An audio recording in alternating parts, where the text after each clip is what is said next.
Bonjour, aujourd'hui une dernière vidéo sur la partie 3 du programme de Terminal S, corps humain et santé, système nerveux, et donc un chapitre 5 pour illustrer trois notions importantes concernant le système nerveux, la motricité volontaire, le principe d'intégration nerveuse et la plasticité cérébrale. Alors vous avez vu dans une vidéo précédente, chapitre 4, la commande réflexe de la motricité. Et bien ici, il faut admettre que on a dans notre hémisphère, dans notre cerveau si vous préférez, entre le lobe frontal ici localisé et le lobe pariétal, le long d'un sillon profond, on a une zone dédiée de notre cerveau qu'on appelle le cortex moteur primaire et qui a comme fonction, on le voit ici, l'encéphale vu du dessus, de contrôler la motricité volontaire. Ça veut dire qu'ici il y a des neurones, des corps cellulaires de neurones qui vont émettre des signaux qui vont contrôler par donc la volonté, la motricité.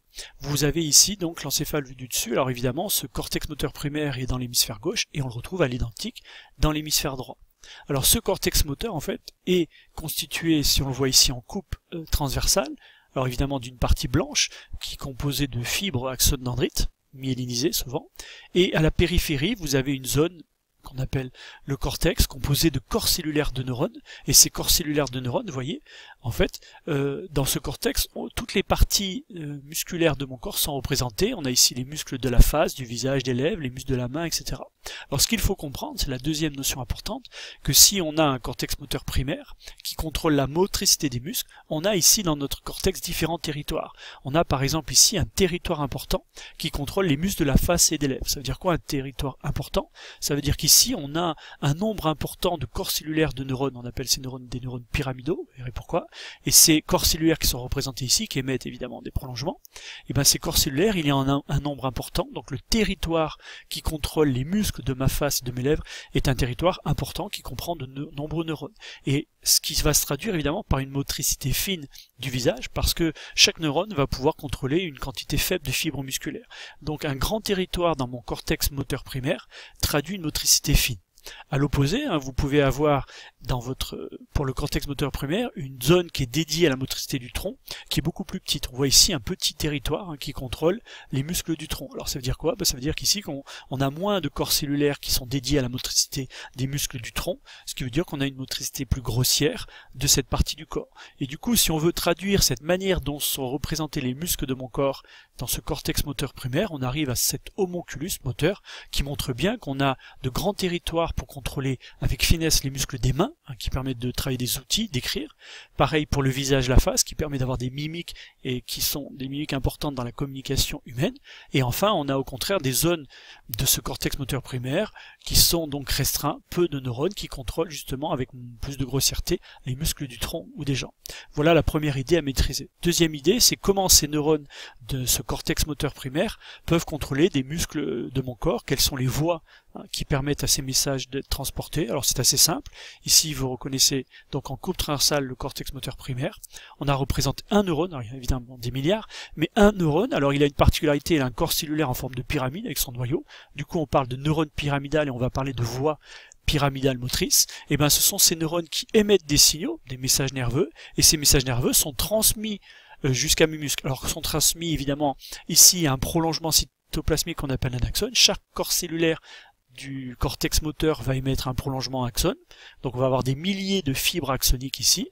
Alors ces fibres motrices aussi appelées vont avoir une particularité, vers le bulbe rachidien elles vont changer de côté. Ici par exemple l'hémisphère gauche va contrôler du coup la motricité droite et vice versa. On appelle ça aussi la décussation des fibres motrices. Alors cette fibre motrice ou cet axone va venir faire une synapse avec un motoneurone ici pour envoyer le signal de la contraction d'un muscle. Donc c'est assez simple, pour contracter les muscles de mon corps, il suffit d'utiliser en fait deux neurones. Le neurone pyramidal qui va stimuler en émettant des signaux, c'est la volonté, je vais décider et émettre des signaux pour aller contracter un muscle, et ces signaux, il suffit qu'ils suivent ce trajet, il y a une synapse qui se fait excitatrice avec le motoneurone, et le motoneurone va ordonner la contraction du muscle. Donc le long de la moelle épinière, vous avez comme ça plein de motoneurones qui partent stimulés par les voies pyramidales. Alors vous vous rappelez, on parle de voie pyramidale ici, voie motrice pyramidale, on a parlé de paralysie. On peut être paralysé parce que ces voies motrices sont sectionnées suite à un accident, une section de la moelle épinière, ou parce que, à la suite d'un AVC, accident vasculaire cérébral, les neurones sont détruits de ce cortex primaire et il n'y a plus aucun signal qui est émis. Alors, ça c'est la deuxième idée, maîtriser ce qu'on appelle les voies motrices pyramidales. Troisième idée importante de ce chapitre, la notion d'intégration. En fait, le motoneurone ici va recevoir différents signaux, à la fois des neurones sensoriels, hein, du muscle qui s'étire par exemple, mais aussi des neurones pyramidaux, donc à lui d'intégrer toutes ces informations. Donc on va parler maintenant d'intégration. Vous reconnaissez ici le schéma du réflexe myotatique. On a le muscle ici, les fuseaux neuromusculaires avec le neurone sensoriel violet, neurone hanté qui va faire une synapse avec le motoneurone rouge. Donc ici il y a déjà une synapse. On a ici le neurone pyramidal qui descend directement du cortex moteur faire une synapse avec ce motoneurone. Donc il a déjà 2 synapses à gérer, ce motoneurone. Et en fait on peut rajouter aussi un troisième neurone sensoriel qui vient du muscle antagoniste, qui lui aussi par moment va s'étirer et envoyer un signal justement au motoneurone. Sauf que lui au préalable il va faire une synapse avec un interneurone qui va bloquer le passage du message nerveux, parce que si ce muscle s'étire, il ne faut pas évidemment que celui-ci se contracte, puisque celui-ci va s'étirer. Pour l'étirer, il faut que celui-ci se relâche. Bref, si vous n'avez pas tout compris, j'ai résumé. Le neurone ici, donc j'ai une terminaison axonique qui vient directement de mon cerveau, du neurone pyramidal, qui réalise une synapse excitatrice. J'ai ici une terminaison axonique du neurone sensoriel du muscle étiré, indirectement issu du fuseau neuromusculaire, synapse excitatrice. Le troisième neurone qui intervient, c'est le neurone sensoriel du muscle antagoniste, sensoriel aussi, qui fait une synapse excitatrice avec cet interneurone, qui par contre, lui, lorsqu'il est stimulé, va réaliser une synapse inhibitrice. Donc votre motoneurone ici, en permanence, est stimulé par différentes synapses. Il y a des synapses excitatrices, inhibitrices. Donc à lui de prendre en compte ces informations contradictoires, d'intégrer tout ça. Donc c'est vraiment lui, le motoneurone, qui va réaliser l'intégration.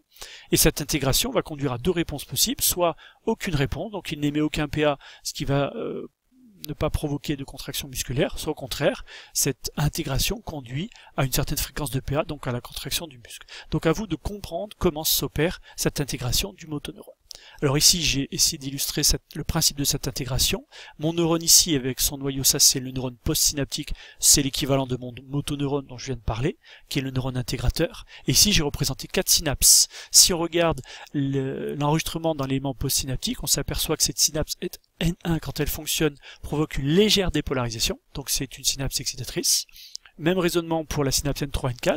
Par contre, N2, lorsqu'elle fonctionne, on va enregistrer dans l'élément postsynaptique une légère hyperpolarisation.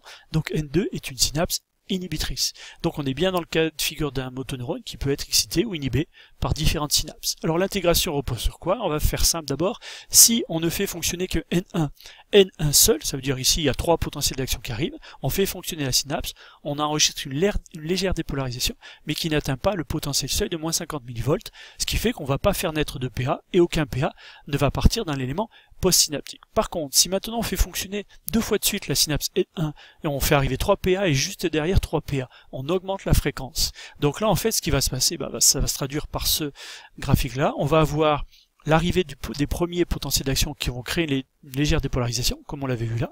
Mais s'il y a d'autres PA qui arrivent avant que la première dépolarisation s'est éteinte, et en fait les dépolarisations successives qui vont être créées par l'arrivée successive de potentiels d'action dans l'élément présynaptique vont s'additionner. On va parler d'une sommation dans le temps. Et cette sommation peut, c'est le cas ici, permettre d'atteindre le seuil nécessaire à la genèse d'un PA. Donc dans le deuxième cas de figure, ici, N1 plus N1, quand on fait fonctionner dans un temps assez court la synapse N1 2 fois de suite, on est dans ce qu'on appelle une sommation temporelle. L'élément postsynaptique va réaliser une sommation temporelle. Il va additionner les légères dépolarisations créées par chaque train de potentiel d'action qui, si c'est le cas ici, on dépasse le seuil de dépolarisation, on fait naître un PA. Troisième possibilité, si on fait fonctionner N1, N2, N3, les 3 synapses à la fois, et regardez ce qui va se passer, voilà. L'idée c'est que là on va être dans ce qu'on appelle le potentiel, le neurone postsynaptique va réaliser une sommation spatiale, puisqu'au même moment, il a 3 synapses, N1, N2, N3 qui fonctionnent. Il a 2 synapses excitatrices, mais il a une synapse inhibitrice. Et pour faire ça, vous voyez ici, une synapse inhibitrice crée une légère hyperpolarisation qui compense la légère dépolarisation de la synapse excitatrice. Du coup, si on fait la somme de toutes ces dépolarisations et hyperpolarisations, on a des fluctuations mais qui ne permettent pas d'atteindre le seuil. Donc dans ce cas-là, dans le cadre de la troisième possibilité, N1, N2, N3, le neurone postsynaptique opère une sommation spatiale des différentes dépolarisations provoquées par l'arrivée de chaque PA au niveau de la synapse 1 et 3, et va prendre en compte aussi l'hyperpolarisation de la synapse 2. Et cette sommation spatiale, dans le cadre que j'ai choisi, ne permet pas de dépasser le seuil de moins 50 millivolts, donc l'intégration va conduire à aucune réponse. Dernier cas de figure, on fait fonctionner les 4 synapses ensemble. Donc les 4 synapses ensemble, évidemment, vous allez en fait faire encore une fois une sommation spatiale. Vous avez 3 synapses excitatrices qui peuvent s'additionner, donc on va additionner les dépolarisations. Si on admet qu'une hyperpolarisation compense une dépolarisation, on peut considérer qu'ici, en faisant fonctionner simultanément ces 4 synapses, la sommation spatiale va se faire. Donc on va additionner les dépolarisations provoquées par l'arrivée des PA au niveau des synapses 1, 3, 4 et prendre en compte l'hyperpolarisation de S3, et le motoneurone, du coup, par cette sommation dans l'espace des différentes dépolarisations, hyperpolarisations, va ou pas, là bon, j'ai pris le cas où cette sommation spatiale dépasse le seuil, ce qui permet de faire naître un potentiel d'action. Voilà donc le principe d'intégration d'un neurone postsynaptique, l'exemple du motoneurone, et on a donc à retenir la notion de sommation spatiale et temporelle. Dernière idée de ce chapitre 5, c'est la notion de plasticité cérébrale. On a vu que dans le cortex moteur, on a différents territoires, un territoire dédié aux muscles du visage, des lèvres, etc. On prend ici l'exemple d'un territoire du cortex moteur du pouce et de l'auriculaire. Ça, chez un sujet non musicien et chez un sujet qui fait de la musique, un violoniste par exemple, et ce qu'on veut vous montrer, c'est que mes territoires dans ce cortex moteur ne sont pas figés, ils vont évoluer par l'histoire de chaque individu. Et si vous êtes violoniste, musicien, vous allez tellement solliciter certains muscles des doigts, du bras, etc., que vous allez voir que les territoires dédiés à ces muscles vont se développer par rapport à un sujet témoin. Donc pour illustrer que la plasticité, ce que c'est la notion de plasticité, les cerveaux, les différents territoires présents dans ce cortex moteur primaire ne sont pas figés et ne cessent d'évoluer d'individu à un individu de par l'expérience et l'entraînement moteur de chacun. Alors, deuxième exemple, c'est la motricité. Pour illustrer cette plasticité, là aussi on a amputé une personne des mains, donc voilà, quelques mois après l'amputation, la répartition de ces territoires du visage, on est d'accord, de la main, du bras. Donc ici on appelle ça la carte motrice d'une personne après amputation des 2 mains. On s'aperçoit évidemment qu'il y a une régression, quoi, le territoire du bras va se développer beaucoup, par opposition à la main qui n'est plus sollicitée. Mais si on regarde les mêmes territoires moteurs de cette personne après 6 mois, et une greffe, pardon, j'ai oublié, une greffe de la main, évidemment, on greffe les deux mains à cette personne, et on s'aperçoit qu'il y a une réorganisation totale du cortex moteur. On voit que ces cartes motrices ont changé, puisqu'on voit ici que la partie dédiée à la motricité de la main a considérablement augmenté, au détriment de la motricité qui contrôle le bras. Donc tout ça pour illustrer la capacité de régénération, de plasticité cérébrale. Un cortex a cette capacité, suite à une amputation ou à un accident vasculaire cérébral, de remodeler, de réorganiser ces territoires au niveau du cortex moteur primaire. Voilà, alors ce chapitre 5, vous avez à retenir la notion de cortex moteur primaire. L'idée est qu'on a une zone de notre cortex qui est capable de contrôler la motricité volontaire de mon corps, et que dans ce cortex moteur, il y a des territoires dédiés à différentes parties de ma motricité du corps.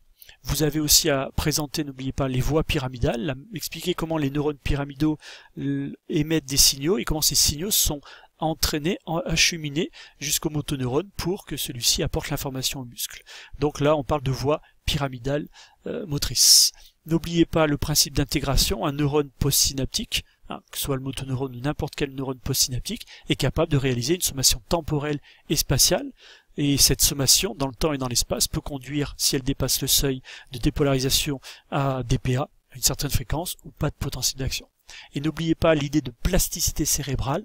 Les territoires ou les cartes motrices d'un individu évoluent avec son expérience, et on a cette capacité de régénération, de réorganisation des territoires moteurs. Voilà les grandes lignes du chapitre 5 sur la motricité volontaire, l'intégration et la plasticité cérébrale.